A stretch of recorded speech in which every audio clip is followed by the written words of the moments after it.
C'est une photo satellite d'Irma, prise le 9/9/2017, avec les détails de la photo, prise par un satellite, Caribbean satellite, le 8/9/2017 à 11h35. NOAA 2017 et sa taille est de 2988 pixels par 2033 pixels. C'est déjà de la belle photo. Voici Irma, on peut l'agrandir pour mieux pouvoir voir son œil.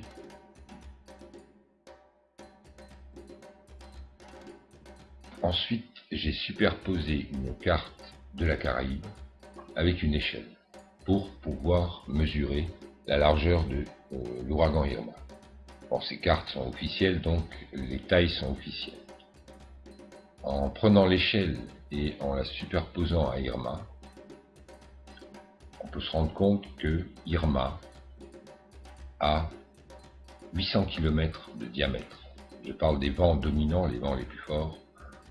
La traîne, on ne parle pas. Vraiment, l'ouragan a 800 km de diamètre. Ce qui est sûr parce que c'est une carte officielle où il y a une échelle.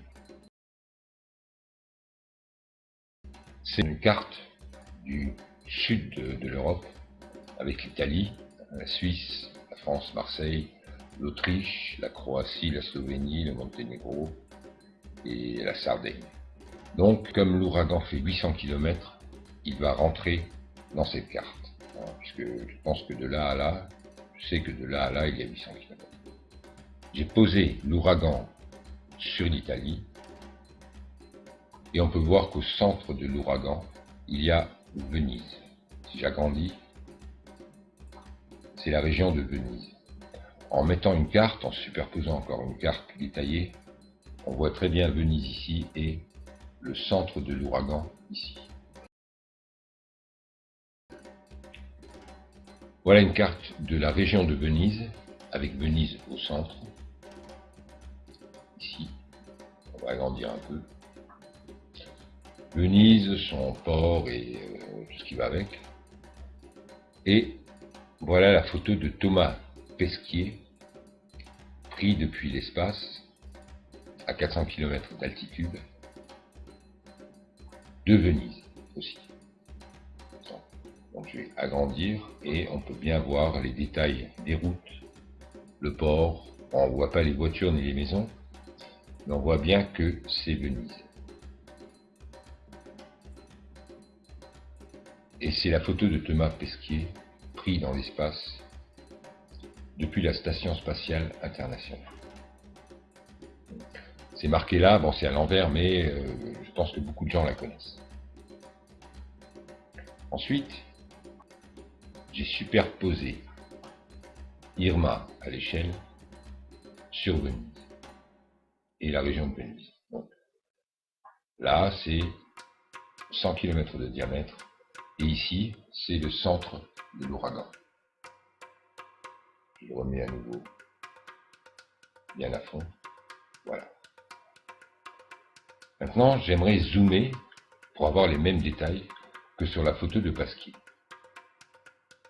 C'est à peu près ça la photo de Pesquet. Je zoome et je vois rien du tout. Et sur la photo de Pesquet, je vois vraiment les détails.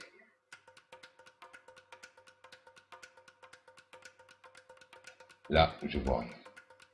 Reculer. Alors ça devait être un nuage qui devrait se trouver alors. Voilà. Qui devrait se trouver ici et on devrait vraiment voir ce détail de nuage. Comme on peut voir sur l'image de Pesquet presque les routes. Mais en superposant Irma, on voit rien du tout. Ça ne veut rien dire. Il n'y a pas de nuage, il n'y a rien. Il n'y a pas de détail. Aucun détail.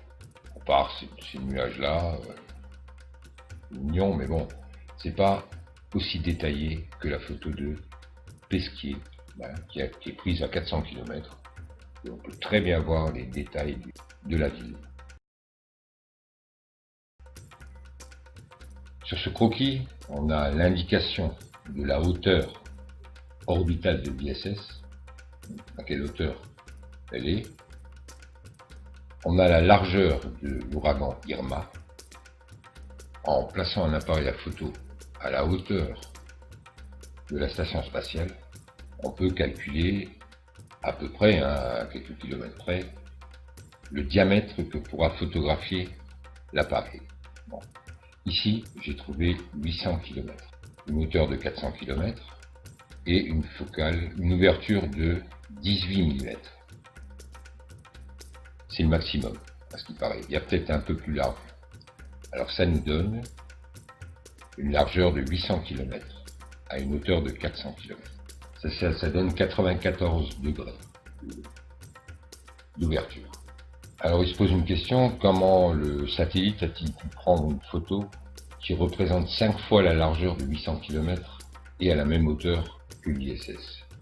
Mais c'est une question qui ramène à autre chose qui est beaucoup plus grave en ce moment. C'est les ouragans qui sont passés et qui continuent à passer sur les Antilles, où il y a beaucoup de gens qui habitent, où ces gens connaissent très bien les dangers du vent et des ouragans, et sont menacés vraiment en ce moment par ces ouragans. Le dernier s'appelle Maria, il est en train de passer sur la Guadeloupe et la Martinique, et on n'a aucune photo, on n'a aucune image, on n'a aucune analyse de ce qui se passe, parce que normalement, si on veut analyser quelque chose, il faut bien regarder ce qui se passe. Sans pouvoir voir ce qui se passe, il n'y a pas d'analyse. Et les photos que nous envoient en ce moment les satellites, on voit rien, on n'arrive pas à analyser quoi que ce soit. Donc on ne pourra jamais savoir pourquoi ça se forme. Pourtant, il y a tellement d'appareils à photo dans l'ISS et aussi sur les autres satellites pour photographier en temps réel. Et maintenant, quand ça se passe, cet événement, ce malheur, je veux dire, ça sert à sauver des vies humaines. Peut-être pas tout de suite, mais par la suite, peut-être même tout de suite, si on peut voir quelque chose de grave, on peut tout de suite y aller, puisqu'on peut faire des très belles photos de Venise, on peut faire des très belles photos d'autres morceaux de la planète. En ce moment, ce qui se passe, c'est très grave. Alors, il faudrait que les responsables de ceux qui ont ces appareils à photo ou bien ces caméras pointent plutôt leurs caméras sur ce qui se passe et l'analysent en profondeur. Parce que c'est la vie des gens qui est en danger. Et ça vaut tout le reste.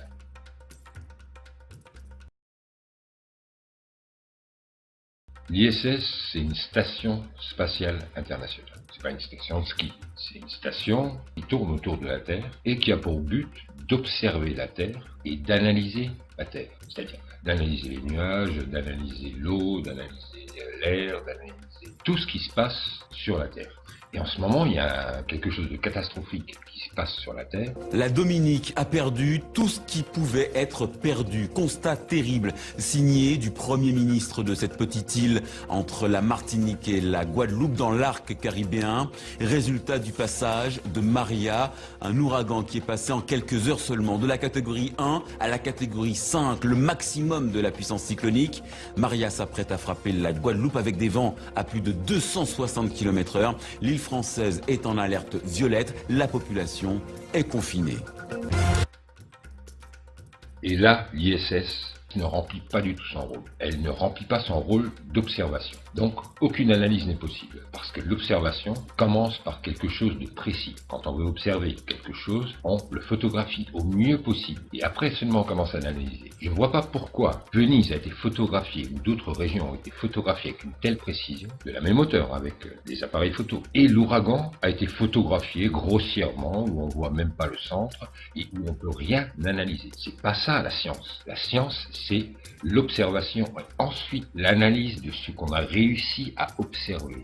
Que l'ISS, que des satellites photographient les ouragans, les tempêtes, et ils n'ont rien analysé. Pourquoi? Mais c'est évident puisqu'on n'y voit rien. On ne peut pas analyser quelque chose qu'on ne voit pas. On peut que s'imaginer, oui, ça peut être comme ça, comme ça, comme ça. C'est pas de l'imagination qu'elle doit faire la station spatiale. C'est du travail pour les humains qui vivent sur Terre, pour leur éviter des dangers et pour leur bien-être. Et là, cette grosse catastrophe, elle n'est pas du tout photographiée, pas du tout, du tout. Elle est laissée à l'extérieur avec des photos grossières. Bon, alors je sais pas à quoi ça sert la station spatiale internationale. Vraiment, je sais pas. Si c'est pas pour observer, ça sert à quoi? C'est pas pour des vacances, personne n'y va. Et ça coûte très cher. L'observation, vraiment, ça peut ramené à voir beaucoup de choses. D'ailleurs, à ce sujet, aussi de l'observation, plus rien à voir avec la Terre, mais avec la Lune, j'ai un ami, Valdemar, un ami très cher, qui, quand il dit une chose, elle est vérifiée, revérifiée, vérifiable et revérifiable, donc c'est une chose sûre et certaine, avec des preuves. Il a fait une très belle remarque en observant la Lune, mais je préfère vous laisser l'écouter. Bonne écoute de Valdemar, et croyez-moi, il est très précis et très bon. Il y a quelques mois, je n'avais parlé des cratères hexagonaux. On le prononce comme ça, des cratères hexagonaux. Alors, regardez bien. Combien de cratères il y en a qui ont la forme hexagonale, vous savez, comme les trucs des abeilles. Hein. Pourtant, il n'y a pas des abeilles sur la Lune, je suppose. Hein. Mais il y a des cratères qui ont quand même regardez-moi ça. Vous suivez ma flèche 4, 5, 6. Hein. C'est pas rond, nous sommes bien d'accord. Hein. Et celui-là à côté. Bam, 2, 3, 4, 5, 6. Waouh! Et celui-là, 1, 2, 3, 4, 5, 6. Et celui-là, 1, 2, 3, 4, 5, 6. On est bien là. Et celui-là, 1, 2, oh, ça c'est fait. Voilà. Non, mais quand même, il y en a un paquet. Et celui-là, 1, 2, 3, 4, 5, 6. Alors je me suis dit, peut-être je ne vois pas très bien. Mais je regarde, et puis je trouve énormément de cratères de cette forme-là. Hein, comment ça se passe que on a sculpté ce genre de trucs sur la Lune? Qui a fait ça? C'est pas les mecs d'Apollo, je suppose. Donc, je suis très curieux d'avoir une... Et pour quelle raison on n'était pas informé? Pour quelle raison personne n'écrit? Vous imaginez de foutre une bombe dans une imprimerie et puis à la fin obtenir un dictionnaire et Larousse. Voilà, je pense que c'est la probabilité, c'est la même chose. Hein. Obtenir ce genre de forme après l'impact des météorites, comme ils disent. J'ai du mal à croire que cette forme-là a apparu. Je conseille à chers auditeurs de maximum de photos de la Lune en HD, il y en a l'internet est gorgé. Et petit à petit, regardez les cratères de la forme hexagonale. Hein. Et vous verrez que c'est tout simplement mais troublant.